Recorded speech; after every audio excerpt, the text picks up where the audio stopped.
Hello, everyone. It's me, Andrew. I'm here at Star Cottage Studio in the bead room.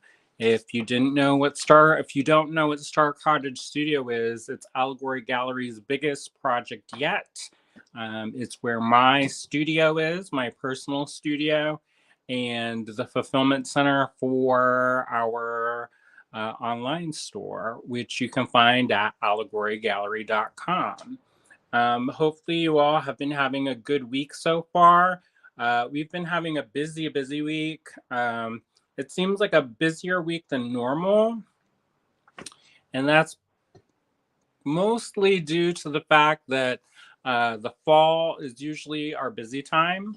So uh, that's busy in itself. But our laser stopped working a few days ago, and so we are working on trying to raise money for a replacement. So I've been hustling, trying to get everything trying to get extra money raised for that and do everything else that we've already agreed to and are trying to do. So long nights and not much sleep, but that's not too different than normal. Hopefully, you all are doing well out there. And if you were in the path of Hurricane Ian, that you all are safe and that you had minimal cleanup and that everything is all right. I know that some of our viewers are in Florida and parts that were affected by the hurricane, so our thoughts are with all of you out there because you're our hashtag AGB fam. So yeah. I see a couple people have tuned in. If you're watching, say hello and let me know where you're tuning in from. I see Suzanne is watching. Hey, Suzanne. Teresa's watching. Hey, Teresa. Marianne's watching. Hey, Marianne. Yeah, so I'm a little bit late, and it's just been one of those days, you know. Also, I had to find the samples that I worked on, and that took a hot minute, as they say. So we've been super busy. If you missed yesterday's live, William tuned in and he showed you 7 new kits, Halloween themed kits. If you're not into Halloween, don't worry. We're going to have some kits that are not Halloween themed coming up. Maybe tomorrow. I was going to say tonight, but I don't know how much we'll be able to get done. I started dinner early in the Instant Pot, so hopefully that'll shave some time off. Yeah, so we have been busy. I had to finish up a lot of projects before I could kind of jump into trying to make new stuff to sell to raise that extra money for the laser. It comes at not a great time because usually around this time I use the laser a lot to kind of pump out faster. Like I can make a bunch of earrings really fast using the laser. And unfortunately, it's down now. So it's kind of like, eek. So hopefully we'll get that. I was able to talk them. We Before the laser had issues, we had been talking about upgrading to a newer model. When we got our laser, we got it.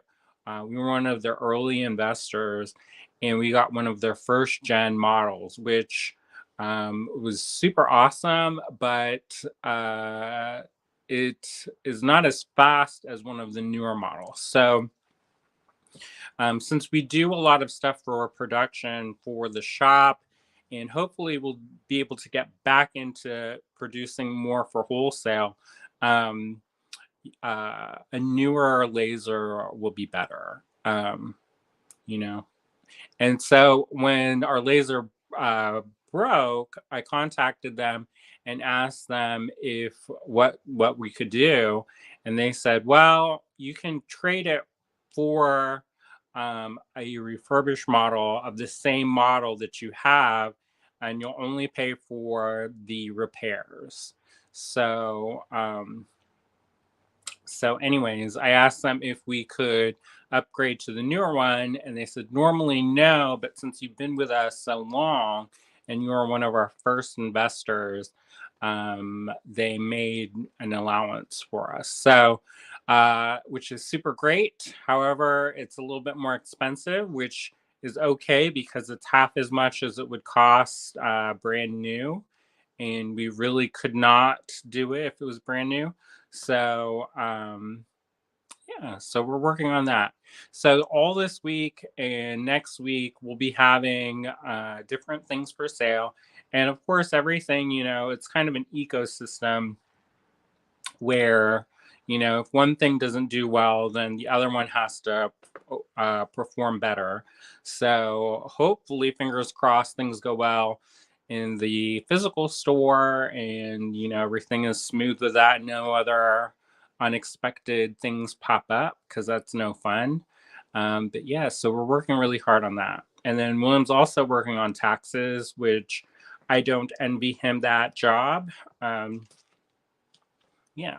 All right. I see a couple more people have tuned in. Lorraine is watching. Hey, Lorraine. Julie's watching. Hey, Julie. So for today's live, I thought we would do something called, we have these components. They're called Groovy components.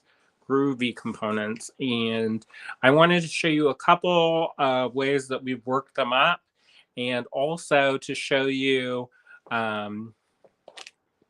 a sample of what you can do. Now, if you go to our online store, that's allegorygallery.com, you can just pull down the drop down menu, and there's the search bar at the top, and then just type in Groovy, and all of the components that are in that kind of series will come up. So if you do seed beading, it's really good if you do seed beading.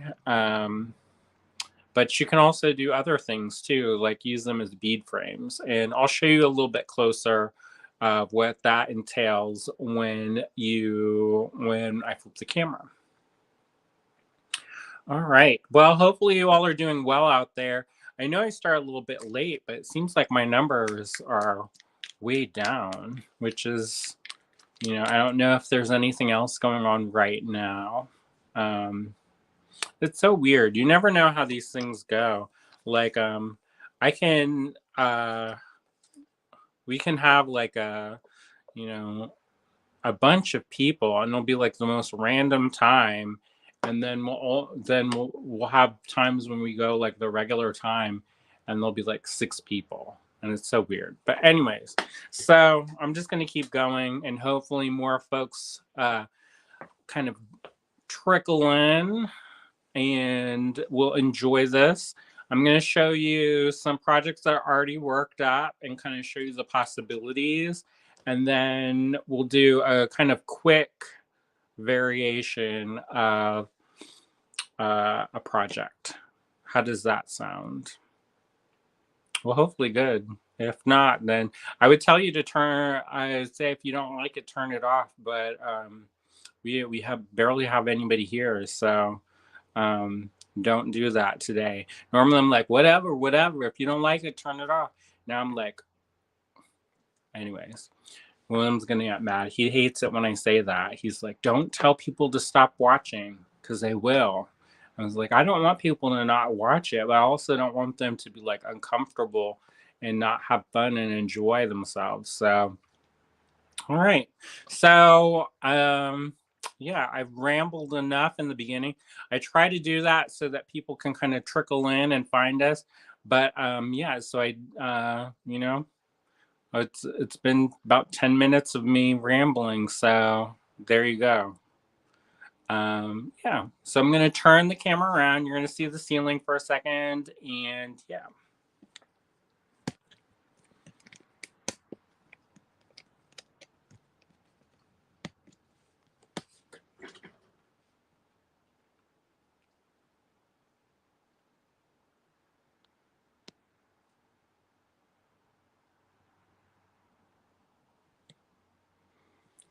All right.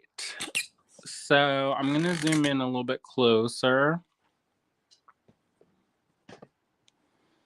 So this is an example of one of our Groovy components. And these are really cool because they have a little, they have perforations around the edge. And there is a slight groove. And so that's a nice little channel that you can use to put things in. If you saw before, a couple months ago at this point, I made these earrings as a demo, and you can look those up. And these are some fringy earrings that I made with these connectors. These are also in that Groovy line. Normally you use these as kind of a bracelet connector, but I use these kind of as a fringy kind of element. So if you are interested in learning how to do that, I do a step-by-step tutorial on how to make these. Let me put this here so you can see it.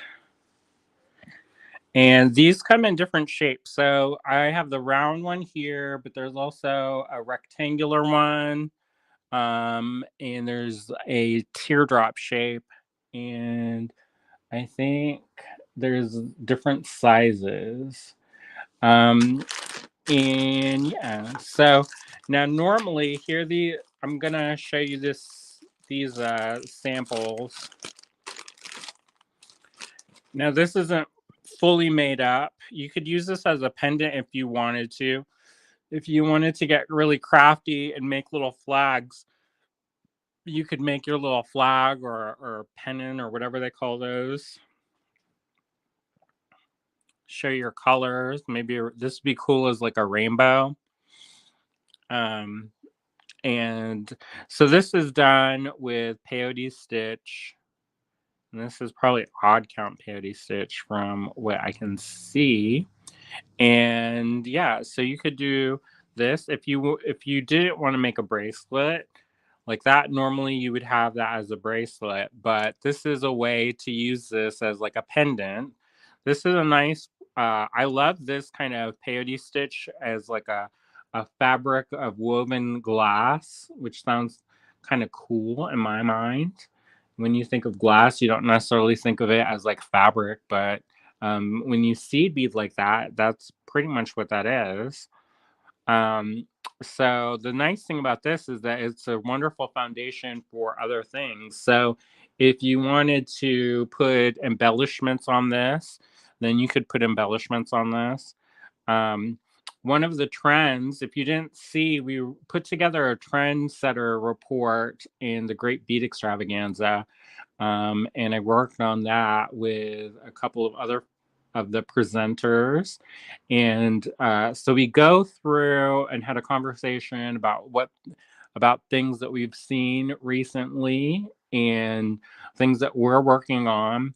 And we also we kind of shared screens and looked at different pictures from Paris Fashion Week and New York Fashion Week, and kind of got a pulse on different things going on and saw how that could be incorporated into jewelry. And one of the things that's really, really popular right now is super big earrings. Like I'm like, whoa, that's huge. And some of them are really, really big, and you have to think about engineering a little bit because they are super large. So there's a lot of like over the ear wires, which is kind of cool, but it's different. So I don't know how well that will catch on in like mainstream consumer consumption.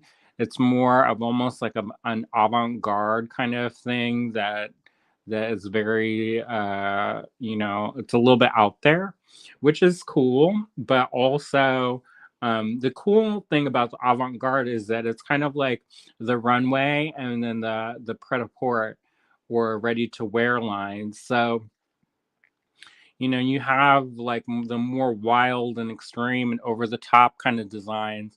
and then you kind of filter them down and distill them into something that people, who that is a little bit, more palatable for more people.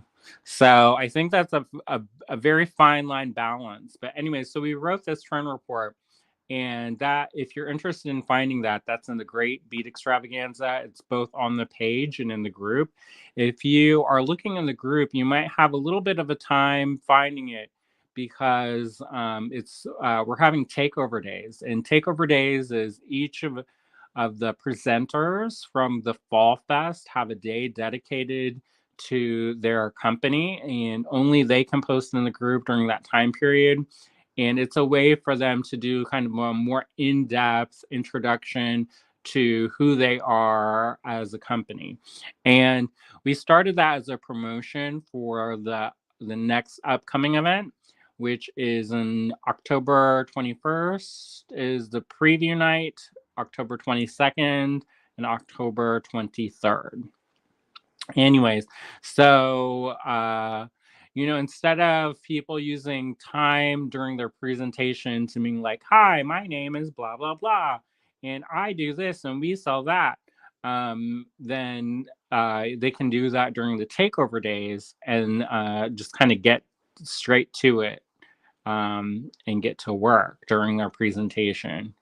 So, so if you're looking for that trend report, that trendsetter report, you may have an easier time if you go to the Great Bead Extravaganza page, which is a little bit different than the group. The group is more informal, and I feel like is more of kind of like a community kind of thing. And the page is more like, here's information. And we used to do them as albums. So they were set up. Christy Friesen, she's one of the presenters and did an awesome job of setting up these albums. Um, and for about 6 months, we've been working on this for about a year, but we've been doing them actively, these trend reports, for the last 6 months, at least publicly. And those were done in an album setting. So they were kind of, if you go to the top of the Great Bead Extravaganza group, and you go to the media tab, there's a way that you can see photos, and then you go to the albums, and then if you go to the albums, you can see all the different kind of albums that were dedicated to those different months. However, the thing is that you have to go to this to go to this to go to this, and it's not as easily shareable. So we wanted to do something that was a little bit more accessible. So that's why we did it as like a single post as opposed to doing an album, because the albums can sometimes be a little bit tricky if you're not used to using them. So that's one of the reasons why we kind of switch things up. And also the thing is that we wanted to, instead of doing it monthly, because we were doing it every month, and the feedback that we got from that is that people were getting a little bit overwhelmed. And even the presenters were getting a little overwhelmed trying to keep up with creating new designs. And even though, the trends, I wanted to stress that the trends are not necessarily just for right now. I think that there's this like Krispy Kreme kind of mentality of like hot now, and once you go after hot now, then it's like cold and stale, or whatever. But the thing about the trends is that they are things that we're seeing now, which will start trickling down into the rest of the world, and they usually will have a shelf life, a much larger shelf life. So 6 months to a year, which is kind of wild to think about it. Excuse me. Um, but if you think about it, like when Pantone, when they announce their color of the year, what ends up happening is, people then have to manufacture with that color. And of course, they work with different companies to kind of get that before they announce it. And they work with influencers and designers to create that kind of color of the year. But sometimes it takes a year or two for it to be out into the rest of the world. So, um, some trends are more short lived and more immediate. Like, for instance, these earrings with the yellow and blue combination. I made those in response to the Ukrainian Russian war and when it first started happening. And, as a bead seller, yellow is not necessarily one of the most popular colors out there. So it kind of threw a lot of people for a loop when all these people were wanting to show their support for Ukraine. And, they're like, oh, I'm selling a lot of yellow beads, which is unusual. So anyways, so that's one of those examples of one of how current events can impact the jewelry industry very quickly. But then you'll have things that are much larger in scope, like big and bold is something that we just had an album about that, but I think that that's one of those ones that's going to stick around for a while.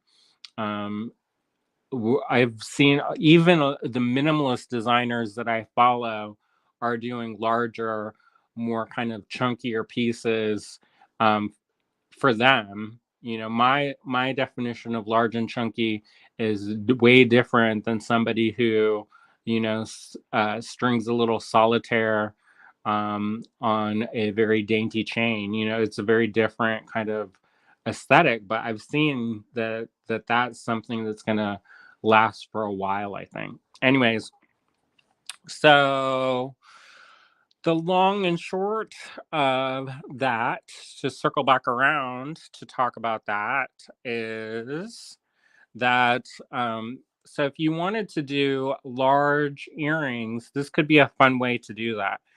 There is a wonderful artist out of Pittsburgh, and her name is Tammy, and I can't remember her last name, but she's in the Alleghenies Metal Collective group that I'm in, and she was also in the Snag show that I was in Providence, Rhode Island. And it was in there. They do this thing called Adorned Spaces, which is basically like mini pop-up shows. And so the Alleghenies Metal Collective did a pop-up show of earrings. And one of the things that she did is she had this kind of like a ribbon, a long extended ribbon, a peyote stitch, and they were connected. So you would wear one earring here and one earring there, but it was all connected in the bottom. And I thought that was a pretty cool idea. It's definitely something that you have to be mindful of, because if you get that caught, then you might rip your eardrum lobes a little bit. But otherwise, it's a cool way to think about framing the face. So, and I think one of the reasons why those big earrings are so popular right now is because they do frame the face. So um, after years of living in this kind of new mask culture, where people have been hiding their faces for a couple years, which I still wear a mask when I'm out in public, if I can. And anyway, so with that idea of the long kind of big earrings, it frames the face and it kind of says, hey, look at my face. This is, it's like when you frame a piece of artwork, it feels a little bit more special. And I kind of feel like that, like you can take some trash you find on the street, and if you put a frame around it, it instantly elevates it. And so there's this idea that something is special if you frame it. And so, anyways, that big earring trend is kind of, it's framing the face and drawing attention to the face and saying, hey, look at we've been hiding behind these masks and now we're in full view. Or it could be a way to dress up your masks. If you're still wearing masks, you could still wear both and and be like, hey, look at my eyeball holes or something. Anyways, so here's another variation of that. This is done with some cube square beads, and it's done with this kind of cascading uh,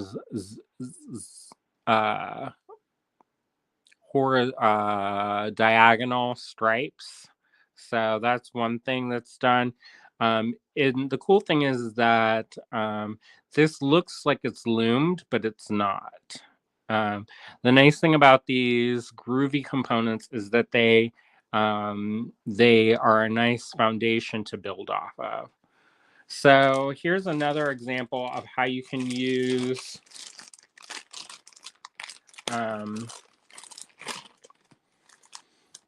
this is not a groovy component. It's actually a toggle bar that we have. And it's got a little thing like that. And you bead it over that way. And that's a way that you can have a bracelet if you wanted to do that. But same kind of concept, but just a little bit different. Now, I'm going to take these off so as not to distract you. And so like this one is used in this piece, which has a bead in the middle. And this is a wonderful way to frame this bead. So, and it's also almost like a fidget spinner where you can just play around with that. So these would make really cute earrings or a pendant. This has a little bail on the back. So if you wanted to hang it like this, you could hang it like that and it would be super cute. But you could also use this as like a component where you incorporate into like a bracelet. So if you wanted to have, say, picture it, 2022, Ligonier, you could have like a bracelet kind of like that. You know, you'd have to stitch that on so it's secure, but you get the concept. Now, this one is a little bit more of a fancy idea of how to do this, but it's the same component. And I love this kind of ombre effect. I didn't bead this, by the way. Our friend did it. So if you're like, how do you do that? I could probably figure it out, but somebody else did that. But anyway, so here it is as a floral component. And I just love this. I love that kind of soft ombre. The darker pink towards the middle and fans out into that pale blush pink, a pastel with that bright yellow center. And so if you look closely, you can see where the stitches all around are used to hold this in place. So you're using this as a super structure to build these petals and this piece in the middle. Now, the cool thing is that this piece in the middle is kind of domed out. So you have that look of having this like a bead, like a coin bead in here, but it's actually seed beaded, which is pretty cool. Now, here's another option. And because they've used crystals in this, it's really dressy and kind of flashy. And I think that's a lot of fun. This is surprisingly easy to do. You just have to have the right beads. So depending on the beads that you use and the color of the groovy component, it will impact how your piece looks. So this is made with, these are also AG fine pewter pieces, the gold plated ones, and some crystal and some size 8 seed beads, and you just go and tie that on and go in and out. But I'll show you that a little bit closer when we get to this piece. All right, so here are 3 examples of how you can use these groovy components from Allegory Gallery. Now, if you're interested in getting these pieces, they are available online at allegorygallery.com. So www.allegorygallery.com. And let me put that banner up so you can see it. All right. And yeah, Suzanne says those trendsetter reports are good. Thanks. I'm glad you like them. Um, we kind of went back and forth about how we were going to do them. I wanted to put them on the website, and so they could be used as kind of like a reference. However, we're having some issues with our website right now, so William is working on that and getting that fixed up. And when I say our website, I mean the Great Bead Extravaganza website, not the Allegory Gallery website. Teresa's joining in. Hey, Teresa. All right. So this hole inside, you can, if you have something that's smaller, you can put beads on either side and fill that kind of gap. And it's kind of nice to have that negative space around the coin. But if you want it to be a little bit closer and snug, the bead in here that I'm going to use is 15 millimeters across. This is an agate, a gray agate coin bead, and it fits really snugly. Now it's going to fit even more snug once we put the stitching in. Once we put the stitching in, it's going to be super, super tight, and we may have to play around with it because it may be too tight. We'll see. There's a little bit of room, but not a ton. And also, you kind of have to get the angle right too, because even though it's perfectly round, sometimes things happen where stones are not always, they look round, but they're not always perfectly round. So there's that. So this fits a 15 millimeter across stone. And yeah, so I've got that. I like this gray color. And I think I'm going to use that pink color. I've got 3 choices that we can use. We'll say A, B, and C. So this is a little bit of audience participation. Do you think we should use A, B, or C to go with this gray and silver? A, B, or C? I don't know. We don't really have that many people watching right now, so it may be like I may have to decide.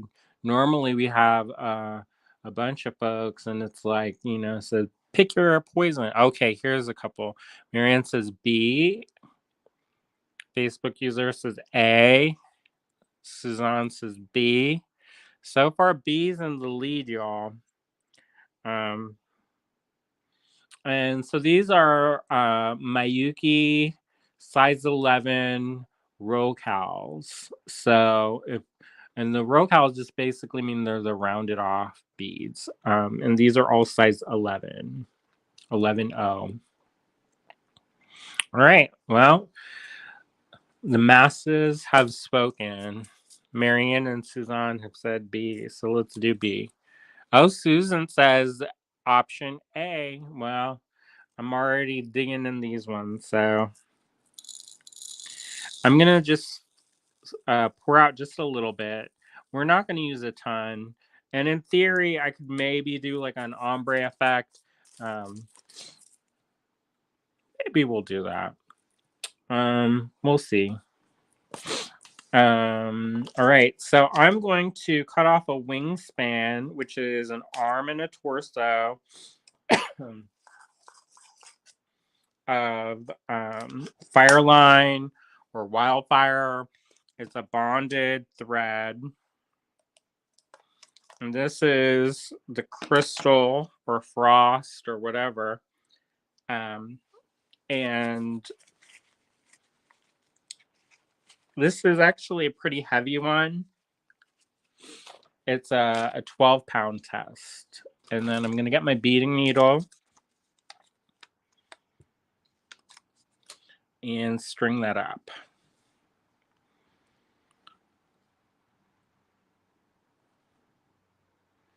And then be like, oh no, he's going to try to string the needle on the camera, which is super fun and exciting. Um,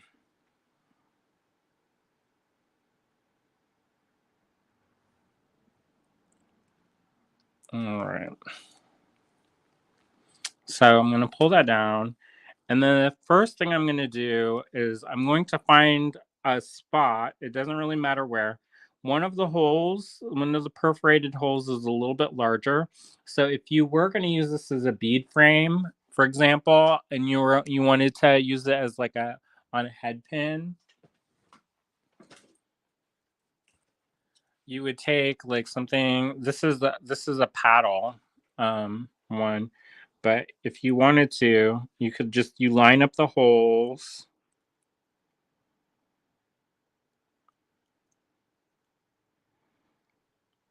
There's a hole here, and I kind of put a little bit of that so it's sticking out just a little bit, and then that gives you a place where you can kind of line that up, and then you kind of just wiggle it around until it goes through the other side.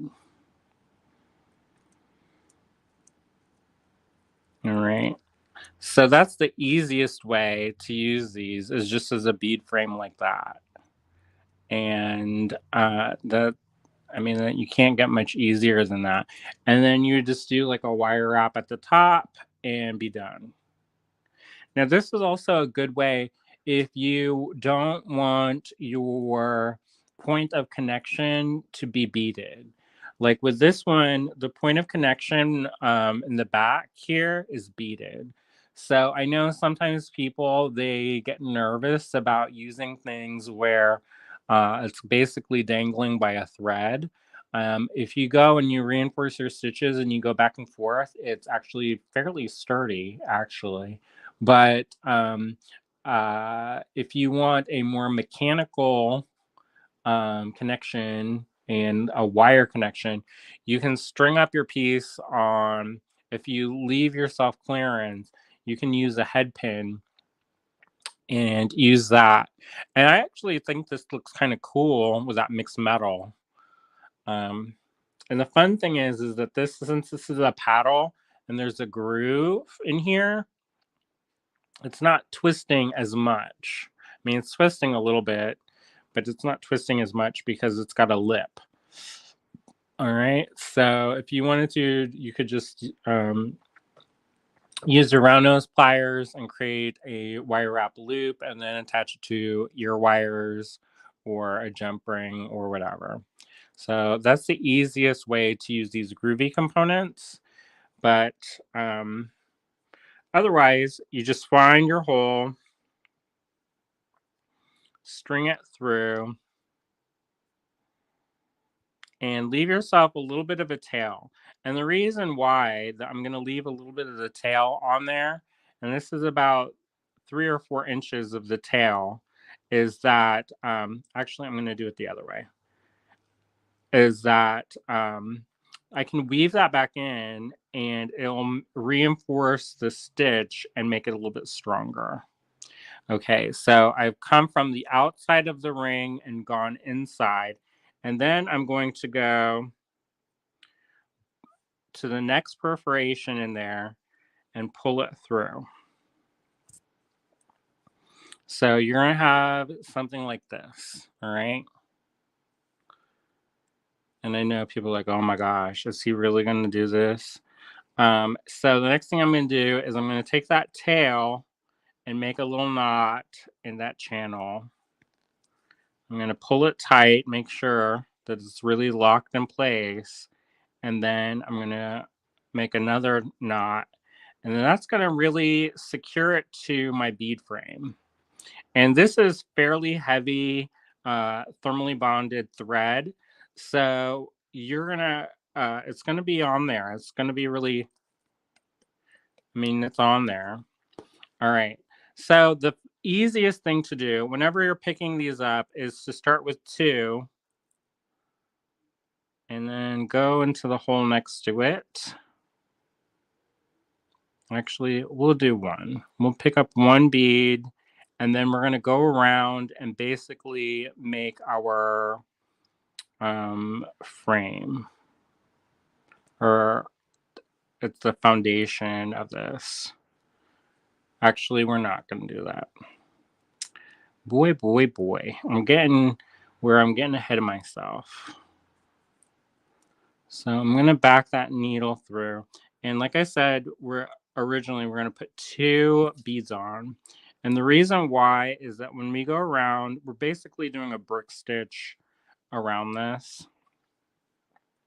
So you're going to go into the hole that's next to wherever this thread is. So it may not be the one next to that kind of entry point, but you want to have it so that you can come back through and go back through that bead, that second bead, and so it lays flat.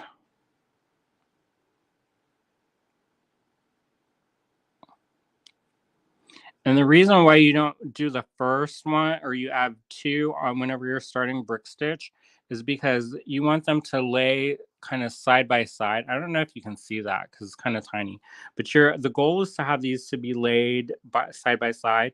And if you just start with one, you don't really get that kind of balance. So that's how you get that kind of balance. So it's going to make some more sense once I do a couple rows of this. So pick up a bead, go into the next hole that's comfortable. So it may not be the one that's directly next to it. And then go back up through the hole that's next to it.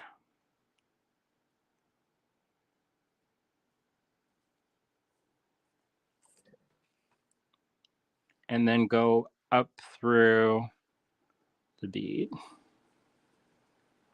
And so because there's got that groove on there, I don't know if that's going to work as seamlessly.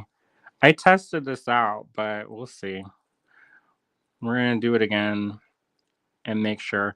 Normally, you would stitch this onto, like if you were just doing a regular brick stitch, you would make the stitch over your ring. But since there's a channel with those perforations, it's a little bit different.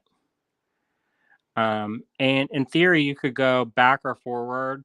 It doesn't really matter. The thing is that you don't want to clog up your holes with too many threads. So that's where it's important to kind of figure out which ones you're going to use and then stick to it. So if you're going to do the one where you're going in the whole previous, then you're going to want to stay to that. And then you just keep doing this over and over until you go all the way around the groovy component and going back up through your bead. And what this is going to do is it's going to create this ring of beads. And then in between these beads here, there's going to be what's called a thread bridge. And then once you have these thread bridges, then the sky's the limit. So then you can go back on top of that and add all kinds of embellishments.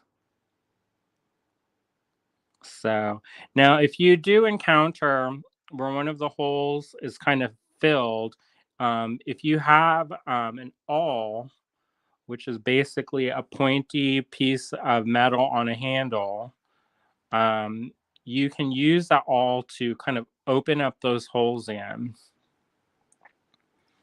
So that's how you get that to sit in there. Cindy is watching. Hey, Cindy. Now it's a little bit fiddly, but it's not too bad. I mean, once you get kind of in a groove, then it becomes much easier. So I'm just going in the hole that's the previous one to that, and then I'm kind of tucking this underneath that bead and then going up through the bead that I added last. And you just go all the way around your piece, and that's how you get that kind of frame of beadwork. And then from that, you can do fringe. If you wanted to do fringe, you can do brick stitch where you just pick it up in the last row and just go around and around and around. And you can do that. So I don't know if you want to watch me do the whole way around. I mean, it's not that super exciting. I kind of wish that I had done a sample beforehand of this kind of brick stitch on the bead frame, but I didn't get a chance to do that before. So yeah. Now, if you wanted to, you don't necessarily have to do it where it is exactly it's not exactly where are my words today? You don't have to do it where it goes all the way around. If you wanted to do this in a segment where you only do part of it, you could also do that as well. So if you wanted to use this as a point of connection and then like do a band, you could build your band off of that. So that's an option. And then you could have this be like a as a way to dangle things in that kind of negative space or that frame. It does get a little bit finicky when you're trying to beat up through the holes, but it's not too bad. And also, if you get confused about where to go, where to put your thread next, if you pull up your piece like this, you can look and see the inside of your frame or your groovy component, and you can see which hole you skipped. So these are size 11 seed beads, and I'm basically doing brick stitch, but a little bit different than regular brick stitch. Regular brick stitch, you go around your piece, and with this one, you're attaching it to the frame and through the perforated holes. So a little bit different, but not too wild. And then once you get going, it goes a lot quicker, believe it or not. Because if you're kind of struggling through trying to explain it, then of course it's going to go slower. But once you get kind of going, I just hold this like this. And then it's almost mindless in a nice way. Because some things are nice to be mindless, and then some things is not nice to be mindless, you want to like be here now kind of thing. Now, but if you have an issue where the bead and the previous bead kind of gets in the way, you can always push it out of the way a little bit and then go from this so that it kind of looks like this. And it will straighten out once you pass this back up through the bead that you added last. So, and then you can always go back through and straighten it up like that. All right. So in theory, you would just continue around your bead or your groovy component. And then from there, you could do all kinds of things. I might do where I might alternate and you'll see. So once you have this technique down, it's not super different. You just go back up through the bead and then you just you go under the thread bridge and up through the new bead and then go up underneath the thread bridge, add the new bead and continue like that. And whenever you start a row, you're going to start with 2 beads instead of 1. So whenever you finish off a row, you'll be going up through the first bead that you added. And when you do that, it's going to have this one is kind of a little bit cockeyed, but once you go all the way around it and go up through that bead to start the second row, this will straighten out a little bit more. All right. So I know that this is maybe not the most exciting of demos. It's kind of one of those days I feel like it. It's kind of gray out and kind of gloomy, and I don't know. And there might be other things happening right now that I'm not aware of. So, anyways, so I'll show you this off camera after, so you don't have to watch me go add one bead at a time. They're size 11s, so it goes a little bit slow, but you know. Anyways, all right, I'm just going to sign off. So hopefully you all have a great rest of your evening. We'll be back tomorrow with more things. William will be doing the live tomorrow.